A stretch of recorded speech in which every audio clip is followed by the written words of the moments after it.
अगर सरकार के हिसाब से लगता है कि मनीष कश्यप झूठ बोला है और उसको जेल में डाल दिया जाए एनएसए के तहत, तो मैं अब तो नेताओं का भाषण निकाल निकाल के आप लोगों को दिखाऊंगा कि ये नेता ने ये झूठ बोला, ये नेता ने ये झूठ बोला, इनको भी जेल में डालो, इनको भी जेल में डालो। मैं साक्ष्य के साथ दूंगा कि इन्होंने बोला था इतने करोड़ को ये करेंगे, इन्होंने को बोला था इतने लाख को ये करेंगे, इन्होंने बोला था इस जिला में ये करेंगे, इन्होंने बोला था उस जिला में वो करेंगे, इन्होंने बोला था इस जाति के लिए ये करेंगे, इन्होंने बोला था उस धर्म के लिए वो करेंगे, और सारा डिटेल्स समय सीमा उन लोगों ने बताया, वो सारा डिटेल्स निकाल निकाल के मैं इन लोगों को दिखाऊंगा कि आप लोगों के ऊपर कौन एनएसए लगाएगा, कौन यूएपीए लगाएगा।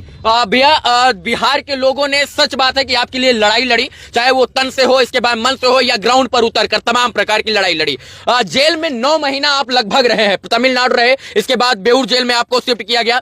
तमिलनाडु की जेल में आपके साथ कैसा बर्ताव किया गया? उसके बारे में मैं बाद में बताऊंगा, ठीक है, अभी समय नहीं है, बस उसके बारे में मैं बाद में कुछ चीजों को जो है वो हाइड रहने दीजिए। एक सवाल है जिसका जवाब हम लोगों से अमूमन पूछा गया ये 2-4 दिन के अंदर कि क्या मनीष कश्यप जी जेल से निकलने के बाद माइक लेकर बिहार के लोगों की आवाज बुलंद करेंगे या राजनीति के माध्यम से अपना योगदान देकर राजनीति का उज्जवल भविष्य करेंगे? माइक कभी मैं नहीं छोड़ूंगा, बस इतना जान जाइए जी। माइक नहीं छोड़ूंगा, बस माइक लेकर ही लड़ाई लड़ी।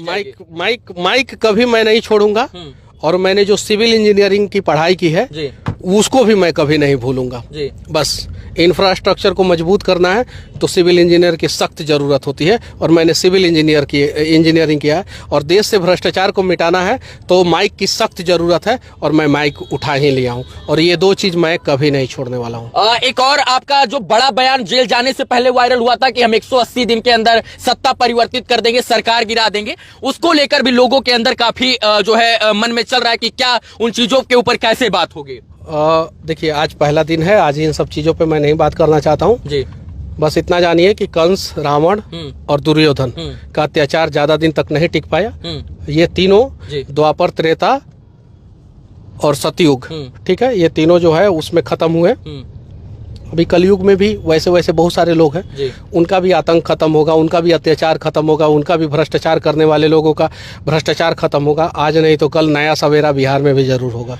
बिहार में फिर से जो है, पूरे देश में लोकसभा चुनाव होने वाला है, 2025 में बिहार में विधानसभा चुनाव होने वाला है। आप मजदूर की बात करें, ये बात जग जाहिर है कि आप मजदूरों की बात करने के लिए तमिलनाडु में गए थे, क्योंकि बिहार सबसे ज्यादा मजदूर सप्लाई वाला राज्य बन गया है। आप बिहार से बाहर जाकर मजदूरों की बात करें, क्या आपको लगता है कि इस चुनाव में मुख्य एजेंडा बिहार से जो है पलायन रोकना होगा, और इसके बाद जो है चुनाव में बड़ी बड़ी पार्टियां बिहार में इंडस्ट्रियल हब की बात करेंगे? आपको लगता है इन तमाम विषयों पर बात करेंगे? बिहार में इस बार चुनाव में मजदूर एक अहम मुद्दा होगा, और मजदूर के लिए सरकार को कुछ ना कुछ करना ही पड़ेगा, मजदूरों के आगे सरकार को झुकना ही पड़ेगा जी।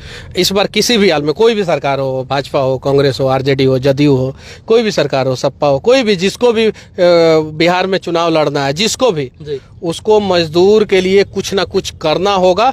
जिसको चुनाव जीतना है उसको मजदूर के लिए कुछ ना कुछ करना होगा, सिर्फ बात नहीं, जमीन पे कुछ ना कुछ करना होगा, और मजदूर जो है इस बार चुनाव में अहम मुद्दा रहेगा। एक और बात की तमिलनाडु, इसके बाद चेन्नई, हैदराबाद, दिल्ली, मुंबई, हरियाणा, मध्य प्रदेश में तमाम जगह पर इंडस्ट्रियल हब है भैया। बिहार में इंडस्ट्रियल डेवलपमेंट क्यों नहीं हो रहा है? भी हम लोग बाद में बात करेंगे, धीरे धीरे सारी चीजों पे बातचीत करेंगे जी। अभी तो हम निकले हैं, अभी से ही देख रहे हैं, ठंडा के मौसम में पूरा गर्मी का माहौल हो गया है। देख लीजिए आप, टेम्परेचर बाहर जाके देखिए, बाहर टेम्परेचर बढ़ गया अभी जी, तो तापमान बढ़ेगा धीरे धीरे। टेम्परेचर विरोधियों के अंदर भी बढ़ गया है। हाँ, तो तापमान बढ़ेगा धीरे धीरे। और हाँ, डरे वाला ना है हम, समझ लगे ना। बिहार में कह रहे थे भैया, लोग कह रहे थे कि मनीष कश्यप निकलने के बाद डरे सहमे नजर आए। बिहारी का डीएनए है, बिहारी कभी डरता है नहीं, ये डीएनए बिहारी का है जी, ठीक है, ये ओरिजिनल बिहारी का है, खाटी बिहारी का डीएनए है, ये कहियो नहीं डरेगा। एक बात है,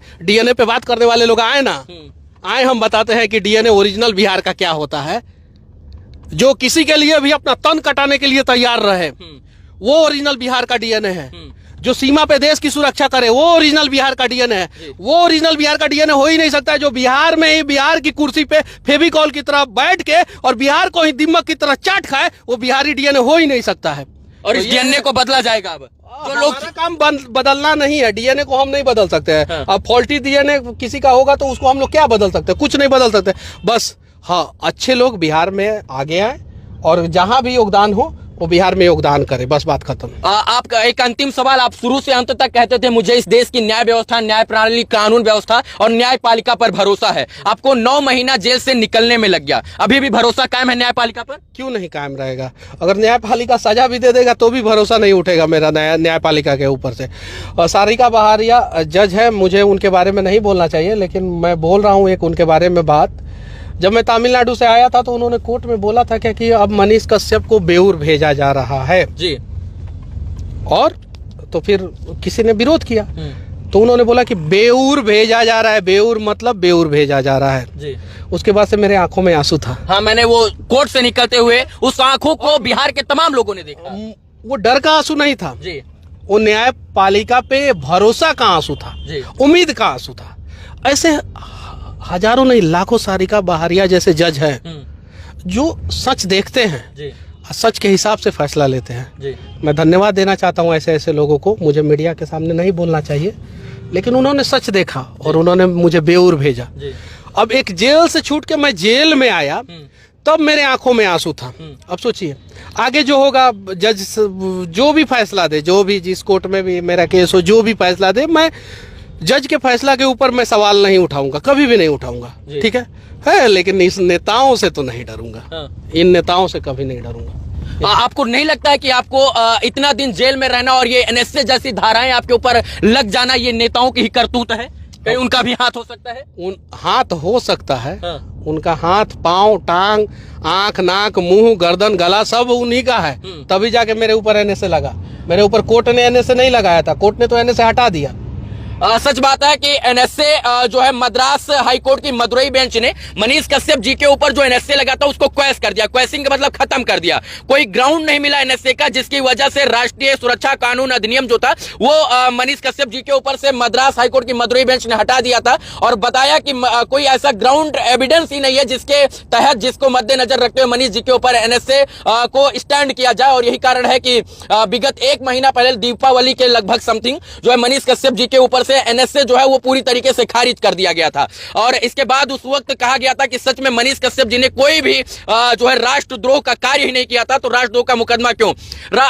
तमाम लोग हैं जो देश के विपरीत जाकर भी देश को में लड़ाने का, दंगा फैलाने का, हिंदू मुस्लिम कराने का, हिंदू मुस्लिम को लड़ाने का के नाम पर जो है जातीय उन्माद फैलाते हैं, धार्मिक उन्माद फैलाते हैं, उनके ऊपर एनएसए नहीं लगता है। आप मजदूर की बात की, आपके ऊपर एनएसए लग गया। मैं जेल में था, मदुरई जेल में था मैं जी। टाइम्स ऑफ इंडिया में पढ़ता था, मैं बहुत सारा अखबार पढ़ता था, जितना भी इंग्लिश अखबार आता था, हिंदी तो आता नहीं था वहाँ पे, जितना भी इंग्लिश अखबार, the Hindu, times of India, Deccan Chronicle और भी बहुत सारा अखबार था, इंडियन एक्सप्रेस, ये सब पढ़ता था तो बिहार का खबर देता था। उस बीच में बिहार में बहुत सारा दंगा हुआ, बेगूसराय में हुआ और भी बहुत सारे जगहों पे। उन लोगों के ऊपर एनएसए क्यों नहीं लगाया क्या जो दंगा किए बिहार में?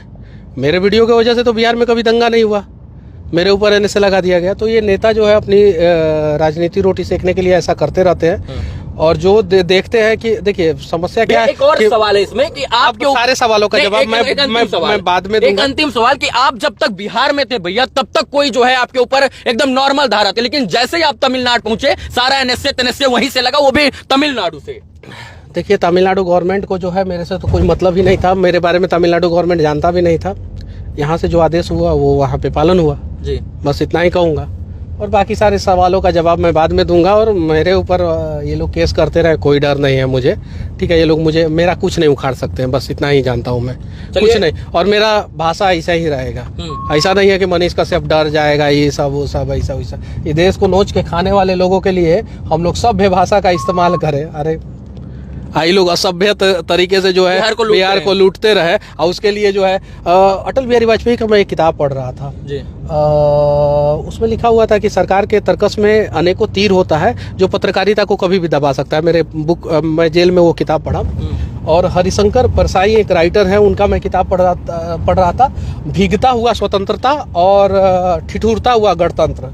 जब वो किताब आप लोग पढ़िएगा तो उसमें एक्चुअल मायने पता चलेगा कि पत्रकारिता को कैसे दबाया जाता है और आज़ादी का मकसद मतलब क्या है और गणतंत्र का मतलब क्या है।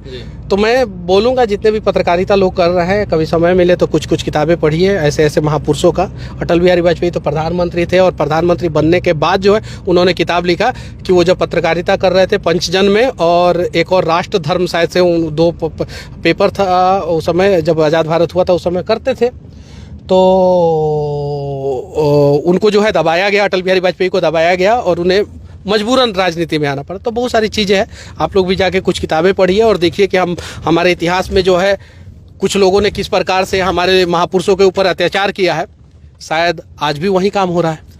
चलिए, मनीष जी थे, जेल से निकलने के बाद ये हम लोग इंटरव्यू शूट कर रहे थे।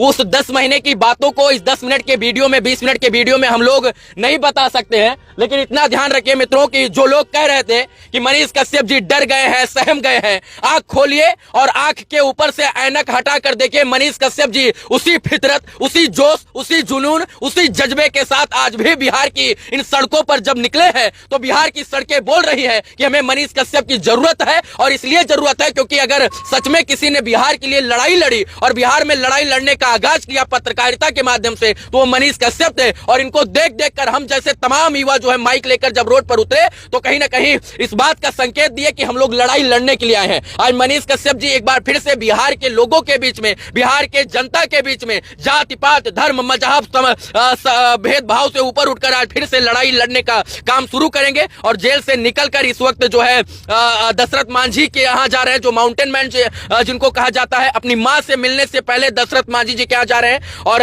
ये जो जज्बा है इसको सलाम है, क्योंकि जिस प्रकार से 9 महीना कोई जेल में रहे, 9 दिन कोई जेल में रह जाता है तो उसका हौसला जुनून सब कुछ टूट जाता है। लेकिन जिस प्रकार से मनीष कश्यप जी 9 महीना 10 महीना बाद भी जेल से निकलने के बाद उसी हौसले के साथ आगे बढ़ रहे हैं, ये बताता है, ये दर्शाता है कि बिहार में एक नए युग की क्रांति की शुरुआत है और उस क्रांति का नाम मनीष कश्यप हो सकता है, क्योंकि जिस जज्बे के साथ ये आगे बढ़ रहे हैं। और आज जिस प्रकार से मैंने बेऊर जेल के सामने लाखों लोगों की भीड़ देखी, हजारों लोगों की भीड़ देखी, उस बात को मैं दावे के साथ कह सकता हूं कि बिहार में एक नए युग की शुरुआत हो चुकी है। और आज की सुबह की पहली किरण जो थी वो ऐतिहासिक किरण थी और ये ऐतिहासिक किरण इतिहास के पन्नों में जरूर दर्ज होगी। ये ऐतिहासिक मर्तबा था जब किसी पत्रकार के लिए इतनी लोग जो है जेल के बाहर खड़े होकर 2 दिनों से इंतजार कर रहे थे और अंततः सबके इंतजार की घड़ियों का जो अंत था वो उसका अंत हुआ। बाकी मनीष जी थे, हम लोग इस तमाम विषयों पर बात कर रहे थे। उम्मीद है कि ये वीडियो आपको अच्छा लगा होगा और इनके 9 महीने का संघर्ष था वो हम इस शब्दों में नहीं बयां कर सकते। आप लोग तमाम लोग इन लोगों का सहयोग कर रहे थे। बहुत बहुत धन्यवाद इस वीडियो को देखने के लिए मित्रों। जय हिंद।